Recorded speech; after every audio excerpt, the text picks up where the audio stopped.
السلام علیکم ورحمۃ اللہ تعالی وبرکاتہ۔ نحمده ونصلي ونسلم على رسوله الكريم اما بعد فاعوذ باللہ من الشیطان الرجیم بسم اللہ الرحمن الرحیم ان اللہ وملائکته يصلون على النبی یا ایہا الذین آمنوا صلوا علیہ وسلموا تسلیما اللہم صل علی سیدنا ومولانا محمد معدن الجود والکرم وآلہ الکرام وابنہ الکریم وبارک وسلم صلاۃ وسلاما علیک یا رسول اللہ صلی اللہ تعالی علیہ وسلم۔ سورہ آل عمران آیت نمبر 75 کی تفسیر ہے۔ اللہ تبارک و تعالی ارشاد فرماتا ہے وَمِنْ أَهْلِ الْكِتَابِ مَنْ إِنْ تَأْمَنْهُ بِقِنْطَارٍ يُؤَدِّهِ إِلَيْكَ وَمِنْهُمْ مَنْ إِنْ تَأْمَنْهُ بِدِينَارٍ لَا يُؤَدِّهِ إِلَيْكَ إِلَّا مَا دُمْتَ عَلَيْهِ قَائِمًا ذَلِكَ بِأَنَّهُمْ قَالُوا لَيْسَ عَلَيْنَا فِي الْأُمِّيِّينَ سَبِيلٌ وَيَقُولُونَ عَلَى اللَّهِ الْكَذِبَ وَهُمْ يَعْلَمُونَ۔ اور اہل کتاب میں کوئی تو وہ ہے کہ اگر تم اس کے پاس ایک ڈھیر بھی امانت رکھ دو تو وہ تمہیں پورا پورا ادا کر دے گا، اور انہی میں سے کوئی وہ ہے کہ اگر تم اس کے پاس ایک دینار بھی امانت رکھ دو تو جب تک تم اس کے سر پر کھڑے نہیں رہو گے وہ تمہیں ادا نہیں کرے گا۔ ان کی یہ بددیانتی اس وجہ سے ہے کہ وہ کہتے ہیں کہ ان پڑھوں کے معاملے میں ہم سے کوئی پوچھ گچھ نہیں ہوگی، یعنی ان پڑھ مطلب مکہ والے، عرب والے، کیونکہ جو مشرکین مکہ تھے ان کے پاس کوئی آسمانی کتاب نہیں تھی، تو جن کے پاس کوئی آسمانی کتاب نہ ہو ان کو یہود و نصارہ ان پڑھ کہتے تھے۔ اس اعتبار سے ان لوگوں نے یہ کہا کہ ان پڑھوں کے تعلق سے ہم سے کچھ بھی پوچھا نہیں جائے گا، ہماری پکڑ نہیں ہوگی، ہمارا مواخذہ نہیں ہوگا، یعنی ان کے مال کو اگر ہم کھا بھی جائیں، ان کے مال کو غصب کر لیں، ناجائز طور پر اس کو استعمال کریں تو اس میں ہم سے کوئی پوچھ گچھ نہیں ہوگی۔ اور یہ اللہ پر جان بوجھ کر جھوٹ باندھتے ہیں، یعنی انہوں نے جو یہ سوچ لیا تھا کہ ان پڑھوں کے معاملے میں کوئی پکڑ نہیں ہوگی، دوسرے مذہب کے ماننے والوں کے تعلق سے ہم سے کوئی مواخذہ نہیں ہوگا، یہ ان کی جھوٹی بات تھی، اور اللہ تبارک و تعالیٰ پر یہ جھوٹ باندھتے تھے جان بوجھ کر۔ یہ آیت کریمہ اہل کتاب کے بارے میں نازل ہوئی۔ اہل کتاب کے بارے میں بار بار بتایا جا چکا، کتابی اور اہل کتاب اس کا مطلب ہوتا ہے جو کسی آسمانی کتاب کے ماننے والے ہو، اور عام طور پر یہاں پر مراد ہوتا ہے یہود و نصارہ، یہودی اور عیسائی۔ یہ آیت کریمہ ان کے بارے میں نازل ہوئی، اور اس میں یہ ظاہر فرمایا گیا کہ ان میں دو قسم کے لوگ ہیں، امانت دار اور بد دیانت، یعنی خیانت کرنے والے۔ بعض تو ایسے ہیں کہ ان کے پاس ڈھیروں ڈھیر مال بھی امانت کے طور پر رکھ دیا جائے تو وہ بغیر کسی کمی بیشی کے وقت پر ادا کر دیں گے، جیسے کہ حضرت عبداللہ ابن سلام رضی اللہ تعالی عنہ، جن کے پاس ایک قریشی نے 1200 اوقیہ یعنی تقریباً 147 کلو سونا امانت کے طور پر رکھا تھا۔ اتنا زیادہ سونا، 147 کلو سونا امانت کے طور پر حضرت عبداللہ ابن سلام رضی اللہ تعالی عنہ کے پاس کسی نے رکھا تھا۔ آپ نے اس کو ویسا ہی ادا کر دیا، اس میں کوئی کمی بیشی نہیں کی۔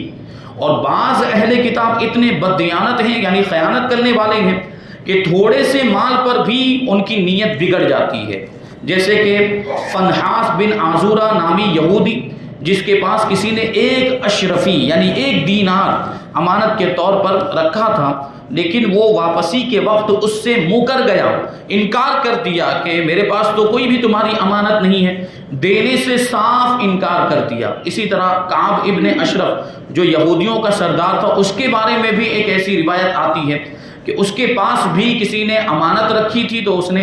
ادا کرنے کے ٹائم پر اس کو دینے سے انکار کر دیا تھا اور اس سے مکر گیا تھا۔ تو یہ بعض یہودیوں کے اس طرح کے معاملات، بعض اہل کتاب کے اس طرح کے معاملات کہ ایک دینار بھی،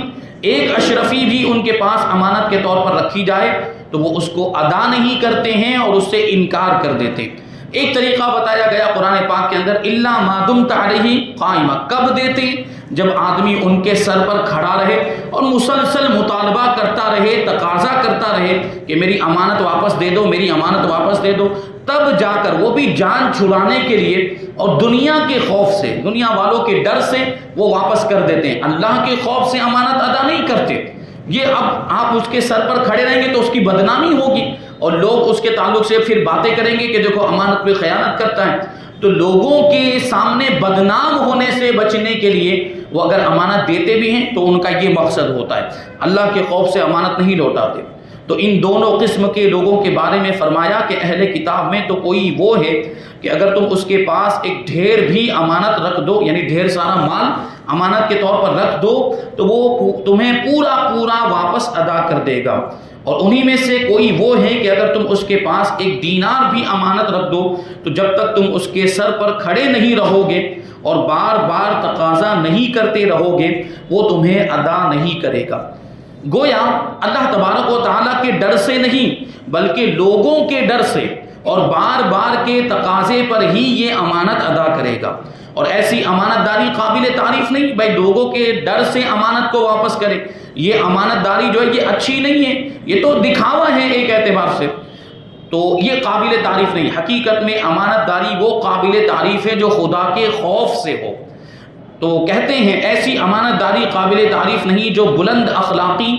اور خوف خدا کی وجہ سے نہ ہو بلکہ لوگوں کے ڈر سے ہو۔ یہودی اس طرح بددیانتی کی حرکتیں کرتے اور اپنے نفس کو اس حیلے بہانے سے راضی کرتے کہ اللہ تبارک و تعالیٰ نے اپنی کتابوں میں دوسرے دین والوں کے مال ہضم کر جانے کا حکم دیا، یعنی دوسرے کسی مذہب سے تعلق رکھنے والے شخص کے مال پر ناجائز قبضہ کر لیں، اس کو ہڑپ کر جائیں، اس کو ہضم کر جائیں، ان پر کوئی مواخذہ نہیں ہوگا۔ یہ خود اپنے اعتبار سے ان لوگوں نے یہ مسئلہ بنا لیا تھا، حالانکہ یہ خوب جانتے ہیں کہ ان کی کتابوں میں ایسا کوئی بھی حکم نہیں ہے، اور یہ بات ان کی اللہ تبارک و تعالیٰ پر بہتان ہے، اللہ تبارک و تعالیٰ پر جھوٹ باندھنا ہے، کیونکہ کسی بھی آسمانی کتاب کے اندر یہ حکم نہیں ہے، اور یہ اپنی طرف سے یہ بات کہتے تھے تو اور منسوب کر دیتے تھے آسمانی کتابوں کی طرف، اللہ تبارک و تعالیٰ کی طرف منسوب کر دیتے تھے، اور یہ کہتے تھے کہ اللہ تبارک و تعالیٰ نے ہمیں ایسا حکم دیا۔ تو یہ اللہ پر جھوٹ باندھنا ہوا کتنا بڑا گناہ ہے۔ اس سے معلوم ہوا کہ دھوکے اور ظلم کے طور پر کسی کا بھی مال دبا لینا حرام ہے، اگرچہ وہ غیر مسلم ہی کیوں نہ ہو، کسی دوسرے مذہب سے تعلق رکھنے والا ہی کیوں نہ ہو، کسی کے بھی مال کو دھوکے سے اور دغابازی کے ذریعے اور ظلم کے طور پر جھوٹ بول کر فریب کے طور پر مال کو دبا لینا یہ حرام ہے، اگرچہ وہ کسی بھی دوسرے مذہب سے تعلق رکھتا ہو۔ رسول اکرم صلی اللہ علیہ وسلم ہجرت کی رات حضرت علی رضی اللہ تعالی عنہ کو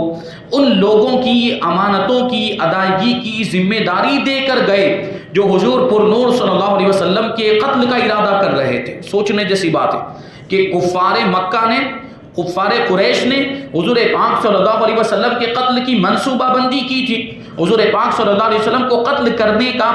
منصوبہ بنایا تھا، پلاننگ کی تھی، اور حضور پاک صلی اللہ علیہ وسلم راتوں رات ہی مدینہ منورہ کی طرف تشریف لے گئے، آپ کو ہجرت کا واقعہ معلوم، لیکن اس کے باوجود کیا ہوا تھا، حضرت علی رضی اللہ تعالی عنہ کو حضور پاک صلی اللہ علیہ وسلم نے اپنے بستر مبارک پر سونے کا، لیٹ جانے کا حکم دیا، اور ساتھ ہی ساتھ یہ بھی ارشاد فرمایا کہ صبحوں کو اٹھ کر میرے پاس جو مکہ والوں کی امانتیں ہیں، وہ جن کی امانتیں ہیں ان کو واپس کر کے تم بھی مدینہ منورہ چلے آنا۔ تو دیکھیں وہ لوگ جو قتل کرنا چاہتے ہیں ان کی امانتوں کو بھی ادا کرنے کی نبی پاک صلی اللہ علیہ وسلم ایسی تاکید فرما رہے ہیں، جو کہ دشمن ہے، مشرک ہیں، رسول پاک صلی اللہ علیہ وسلم ان کی امانتوں کو بھی ادا کرنے کا مولا کائنات حضرت علی کرم اللہ وجہہ الکریم کو حکم دے رہے ہیں، تو اس سے امانت ادا کرنے کی اہمیت کا ہمیں اندازہ ہوتا ہے۔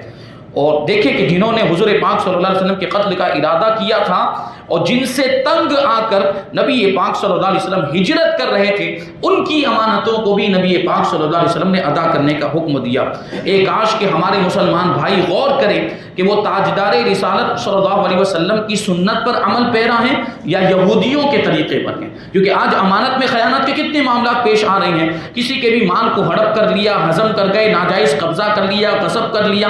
ظلم کے طور پر چھین لیا، اس طرح کے کتنے واقعات ہمارے سامنے آئے دن آتے رہتے ہیں۔ تو تو مسلمان ہونے کے باوجود اگر کوئی ایسا کرے تو بہت زیادہ تعجب ہوتا ہے اور بہت زیادہ افسوس بھی ہوتا ہے کہ نبی آخر الزمان صلی اللہ علیہ وسلم کے ماننے والے جنہوں نے امانت داری کی ایسی تاکید فرمائی ہے اس کے باوجود امانتوں میں خیانت کرتے ہیں، تو یہ کتنے افسوس کا مقام ہے اور یہ کتنے تعجب کی بات ہے۔ تو اس وقت عمومی طور پر مسلمان دنیا میں نیک نام نہیں ہے، یعنی مسلمان پوری دنیا میں بدنام ہو رہا ہے ان ساری چیزوں کو لے کر، امانت میں خیانت، کسی کے مال کو قبضہ کر لینا، ناجائز قبضہ اور ہڑپ کر لینا، غصب کر لینا، ان سارے معاملات میں پوری دنیا میں مسلمان بدنام ہو رہا ہے۔ تو ہمیں سوچنا ہے، جو ایسا کرتے ہیں ان کو سوچنا ہے کہ وہ یہودیوں کے طریقے پر ہے یا نبی پاک صلی اللہ علیہ وسلم کی سنت پر ہے، کیونکہ نبی پاک صلی اللہ علیہ وسلم کی سنت تو امانت کو ادا کر دینا ہے پورے طور پر، کسی کے مال کو ناجائز طریقے سے حاصل کرنا یہ نبی پاک صلی اللہ علیہ وسلم کی سنت ہرگز نہیں ہے۔ آنے والی آیت کریمہ آیت نمبر 76 اللہ تبارک و تعالی فرماتا ہے بلا من اوفا بعہدہ واتقى فإن اللہ یحب المتقین۔ یہ پہلے والی آیت کریمہ سے اس کا تعلق ہے، ترجمہ سماعت کریں۔ کیوں نہیں جو اپنا وعدہ پورا کرے اور پرہیزگاری اختیار کرے تو بے شک اللہ پرہیزگاروں سے محبت فرماتا ہے۔ یہودیوں کی بات کہ دوسرے مذہب والوں سے بددیانتی کرنے پر ان سے کوئی پوچھ گچھ نہیں ہوگی، ان سے کوئی مواخذہ نہیں ہوگا، ان سے کوئی پکڑ نہیں ہوگی، یہ بات ان کی اس سے پہلے والی آیت کریمہ میں بیان کی گئی۔ اس کے بعد اللہ تبارک و تعالیٰ نے اپنا قانون بیان فرما دیا کہ دوسروں سے بددیانتی کرنے پر پوچھ گچھ کیوں نہیں ہوگی۔ وعدہ پورا کرنا اور امانت کا ادا کرنا دونوں چیزیں پرہیزگاری سے تعلق رکھتی ہیں، اور پرہیزگار اللہ تبارک و تعالیٰ کو نہایت محبوب اور پسند ہیں۔ پرہیزگاری اختیار کرنے والوں کو اللہ تبارک و تعالیٰ پسند فرماتا ہے اور ان کو محبوب بنا لیتا ہے۔ تو جو اللہ تبارک و تعالیٰ کی پسند پر چلے گا وہ اللہ تبارک و تعالیٰ کا محبوب بن جائے گا، اور جو اللہ تبارک و تعالیٰ کی پسند کی مخالفت کرے گا، اس کے خلاف عمل کرے گا، تو اس پر ضرور مواخذہ کیا جائے گا اور اس کی پکڑ ہوگی، پوچھ گچھ ہوگی اس کے بارے میں۔ اس سے معلوم ہوا کہ جو کسی سے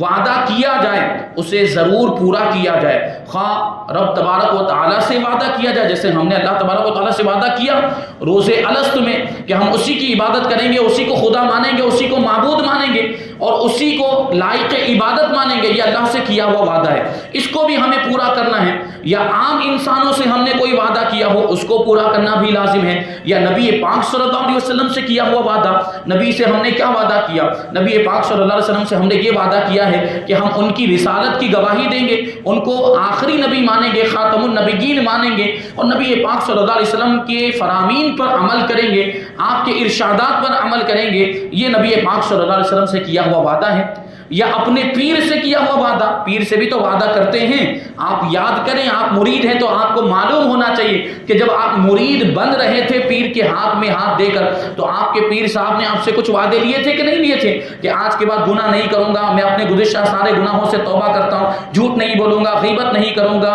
اور کوئی بھی حرام کام نہیں کروں گا، ناجائز کام نہیں کروں گا، یہ وعدہ کیا تھا کہ نہیں اپنے پیر صاحب سے، تو اس کو بھی تو پورا کرنا ہے، یہ وعدہ بھی پورا کرنا لازم ہے۔ یا بوقت نکاح بیوی سے وعدہ کیا ہو، بیوی سے نکاح کے وقت کون سے وعدے ہوتے ہیں، یہ وعدہ ہوتا ہے کہ نان و نفقہ ادا کرے گا، اس کی ضروریات کا خیال کرے گا اور اس کے حقوق ادا کرے گا، بیوی سے یہ وعدہ کیا جاتا ہے کہ نہیں، تو یہ بعد میں وعدہ پورا کرنا ضروری ہے، اس کی ضروریات کا خیال کرنا، اس کے حقوق ادا کرنا۔ یا کسی اور عزیز کسی رشتہ دار سے آپ نے کوئی وعدہ کیا ہو، بہرحال کیسا بھی وعدہ ہو، وعدہ کو پورا کرنا یہ ضروری ہے، جو اس آیت کریمہ سے ثابت ہو رہا ہے۔ آنے والی آیت کریمہ آیت نمبر 77 میں اللہ تبارک و تعالیٰ فرماتا ہے ان الذین یشترون بعہد اللہ وایمانہم ثمنا قلیلا اولئک لا خلاق لهم فی الآخرۃ ولا یکلمهم اللہ ولا ینظر الیہم یوم القیامہ ولا یزکیہم ولہم عذاب علیم۔ بے شک وہ لوگ جو اللہ کے وعدے اور اپنی قسموں کے بدلے تھوڑی سی قیمت لیتے ہیں، ان لوگوں کے لیے آخرت میں کچھ حصہ نہیں، اور اللہ قیامت کے دن نہ تو ان سے کلام فرمائے گا، نہ ان کی طرف نظر کرے گا، اور نہ انہیں پاک کرے گا، اور ان کے لیے دردناک عذاب ہے۔ یعنی اللہ تبارک و تعالیٰ ایسے لوگوں سے، یعنی جو وعدہ خلافی کرتے ہیں، جھوٹ بولتے ہیں، جھوٹی قسمیں کھاتے ہیں، دنیا کے مال و دولت کے لیے تھوڑے سے دام حاصل کرنے کے لیے جھوٹ بولتے ہیں، اپنے مال کو چلانے کے لیے، جو تجارت اور کاروبار کرتے ہیں، جو بیچتے ہیں سامان، تو اپنے مال کو چلانے کے لیے، رواج دینے کے لیے جھوٹ بولتے ہیں، اور بسا اوقات جھوٹی قسمیں بھی کھاتے ہیں کہ بہت عمدہ مال ہے، بہت اچھی چیز ہے، لے کر جاؤ، افسوس نہیں ہوگا وغیرہ، جبکہ وہ مال اس انداز کا نہیں ہوتا، اس طرح کا نہیں ہوتا ہے۔ تو اس طرح جھوٹ بولا جاتا ہے، جھوٹی قسمیں بھی لوگ کھا لیتے ہیں، خدا کی قسم یہ مال مجھے اتنے میں پڑا ہے، اللہ کی قسم مجھے یہ مال اتنے میں پڑا ہے، جبکہ وہ جھوٹ بول رہا ہوتا ہے، اس کو وہ مال اتنے میں نہیں پڑا، اس سے بھی کم میں پڑا ہوتا ہے۔ وہ اپنے مال کو زیادہ قیمت میں بیچنے کے لیے اور چلانے کے لیے اس طرح کی جھوٹی قسمیں بھی وہ کھاتا ہے۔ تو یقیناً یہ جھوٹی قسم کھانا کیسے جائز ہو سکتا ہے؟ تو جو لوگ ایسا کرتے ہیں قیامت کے دن ان کا بہت برا حال ہوگا، اللہ تبارک و تعالیٰ ان سے کلام بھی نہیں فرمائے گا۔ یہ دنیا کے مال حاصل کرنے کے لیے انہوں نے یہ سب جھوٹ بولا ہوگا، وعدہ خلافی کی ہوگی، آخرت میں ان کے لیے کوئی بھی حصہ نہیں ہوگا، کوئی بھی حصہ نہیں مطلب ثواب کا کوئی بھی حصہ نہیں ہوگا، اور اللہ تبارک و تعالیٰ ان سے کلام بھی نہیں فرمائے گا، ان کی طرف نظر رحمت بھی نہیں فرمائے گا۔ اب بتائیے اللہ تبارک و تعالیٰ کی رحمت کی کس کو ضرورت نہیں ہوگی میدان محشر میں؟ ایسے لوگوں کی طرف اللہ تبارک و تعالیٰ نظر رحمت نہیں فرمائے گا اور انہیں پاک بھی نہیں کرے گا۔ دیکھیں پاک نہ کرنا، یہ پاک کرنا کس چیز سے پاک کرنا اور نہ کرنا؟ یہاں مراد گناہوں سے پاک کرنا۔ اللہ تبارک و تعالیٰ انہیں گناہوں سے پاک بھی نہیں کرے گا اور ان کے لیے دردناک تکلیف دینے والا عذاب ہوگا، یعنی جہنم کے عذاب میں ان گناہوں کی وجہ سے ان کو ڈال دیا جائے گا۔ یہ آیت کریمہ یہودیوں کے علماء اور ان کے کچھ سرداروں مثلا ابو رافع، کعب ابن اشرف اور حیی بن اخطب وغیرہ کے بارے میں نازل ہوئی، جنہوں نے اللہ تبارک و تعالیٰ کا وہ عہد چھپایا تھا جو نبی آخر الزمان صلی اللہ علیہ وسلم پر ایمان لانے کے بارے میں ان سے توریت میں لیا گیا تھا۔ توریت کے اندر حضور پاک صلی اللہ علیہ وسلم کا ذکر موجود تھا، اور یہودیوں سے یہ وعدہ لیا گیا تھا کہ جب نبی آخر الزمان تشریف لائیں تو ان پر ایمان لانا اور ان کے دامن سے وابستہ ہو جانا، ان کی امت میں شامل ہو جانا۔ سب نے اس وقت اقرار کیا تھا کہ ہم نبی آخر الزمان پر ایمان لائیں گے، لیکن جب حضور پاک صلی اللہ علیہ وسلم تشریف لائیں تو یہ اس طرح کے لوگ جو یہودیوں کے سردار اور یہودیوں کے علماء تھے، انہوں نے ان ساری باتوں کو چھپا دیا، توریت کی ان آیتوں کو چھپا دیا جس میں نبی پاک صلی اللہ علیہ وسلم پر ایمان لانے کا وعدہ لیا گیا تھا۔ تو یہ دھوکہ ہوا، یہ عہد شکنی ہوئی، یہ وعدہ خلافی ہوئی۔ انہوں نے اس کو بدل دیا، جو آیتیں توریت میں حضور پر ایمان لانے کے تعلق سے تھی اس کو بدل دیا، اور بجائے اس کے اپنے ہاتھوں سے کچھ کا کچھ وہاں پر لکھ دیا، اپنی مرضی سے جو چاہا وہ لکھ دیا، اور جھوٹی قسم کھائی کہ یہ اللہ تبارک و تعالیٰ کی طرف سے، یعنی جو اپنے ہاتھوں سے لکھا ہوا تھا اس کے بارے میں لوگوں کو یہ کہتے تھے کہ یہ اللہ کی طرف سے ہے، یہ پہلے ہی سے توریت کے اندر موجود تھا۔ اور یہ سب کچھ انہوں نے اپنی جماعت کے جاہلوں سے رشوتیں اور مال و دولت حاصل کرنے کے لیے کیا تھا۔ تحفے تحائف ملتے رہیں گے، رشوت ملتی رہے گی، دنیا کی لالچ میں، دنیا کا مال حاصل کرنے کے لیے ایسا ان لوگوں نے کیا۔ ان کے لیے یہ شدید وعید بیان کی گئی کہ جو لوگ اللہ تبارک و تعالیٰ کے وعدے اور اپنی قسموں کے بدلے تھوڑی سی قیمت لیتے ہیں، یعنی تھوڑا سا دنیا کا مال لینے کے لیے یہ سب کرتے ہیں، ان لوگوں کے لیے آخرت میں کچھ حصہ نہیں، اور اللہ تبارک و تعالیٰ قیامت کے دن نہ تو ان سے کلام فرمائے گا، نہ ان کی طرف نظر رحمت کرے گا، اور نہ ہی ان کو پاک کرے گا، اور ان کے لیے دردناک عذاب ہے۔ اس وعید میں جھوٹی قسم کھا کر مال لینے والے، رشوت لے کر جھوٹی گواہی دینے والے،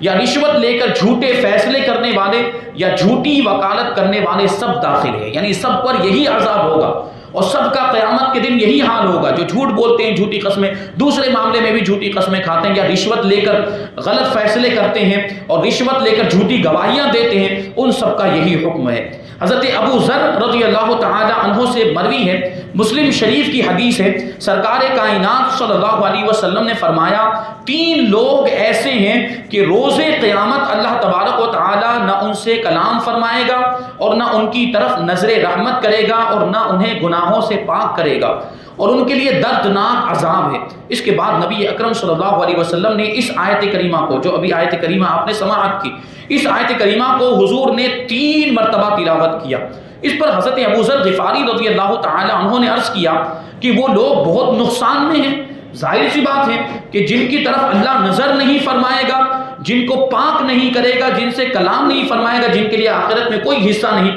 ان سے بڑا نقصان والا کون ہو سکتا ہے؟ حضرت ابو ذر غفاری رضی اللہ تعالیٰ عنہ کہتے ہیں کہ یا رسول اللہ وہ لوگ تو بہت نقصان والے ہیں، یا رسول اللہ وہ کون لوگ ہیں؟ تو تاجدار رسالت صلی اللہ علیہ وسلم نے فرمایا تہبند کو ٹخنوں سے نیچے لٹکانے والا، یعنی تکبر کے طور پر تہبند یہ پینٹ ہے یا پائجامہ وہ ٹکنوں سے نیچے پہننے والا تکبر کی نیت سے، ایک یہ شخص ہے. اور دوسرا احسان جتانے والا، کسی کو کسی کی مدد کر کے اس پر احسان جتانے والا، وہ بھی قیامت کے دن بڑا گھاٹے میں ہوگا. اور اپنے تجارتی مال کو جھوٹی قسم سے رواج دینے والا، یعنی اپنے مال کو چلانے کے لیے، اپنے مال کو رائج کرنے کے لیے مال بک جائے اس لیے جھوٹی قسمیں کھانے والا، اس کا بھی قیامت کے دن میدان محشر میں یہی حال ہوگا. حضرت ابو امامہ رضی اللہ تعالی عنہ سے روایت ہے کہ سرکار دو عالم صلی اللہ علیہ وسلم نے فرمایا، جو کسی مسلمان کا حق مارنے کے لیے قسم کھائے، یعنی جھوٹی قسم کھائے، اللہ تبارک و تعالیٰ اس پر جنت کو حرام کر دیتا ہے. کتنی بڑی وعید ہے، کتنی بڑی سزا ہے.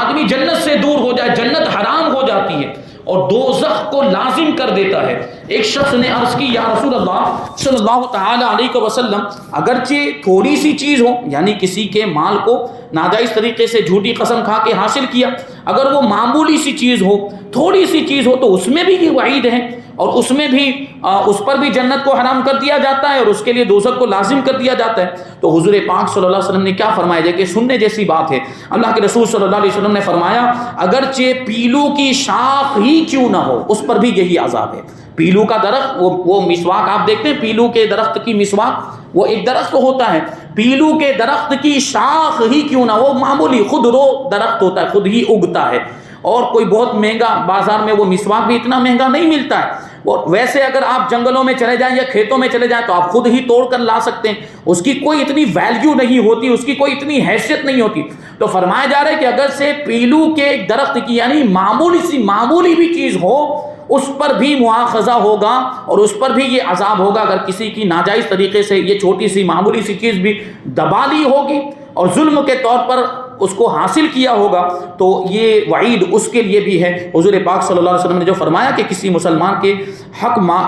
مسلمان کا حق مارنے کے لیے جو جھوٹی قسم کھائے تو اللہ تبارک و تعالیٰ اس پر جنت کو حرام کر دیتا ہے اور دوزخ کو اس کے لیے لازم کر دیتا ہے. تو ہمیں ان ساری چیزوں سے، یہ جو ناجائز طریقے سے دوسروں کا حق مارنا، ہمیں اس سے بچنا چاہیے. اللہ تبارک و تعالیٰ کی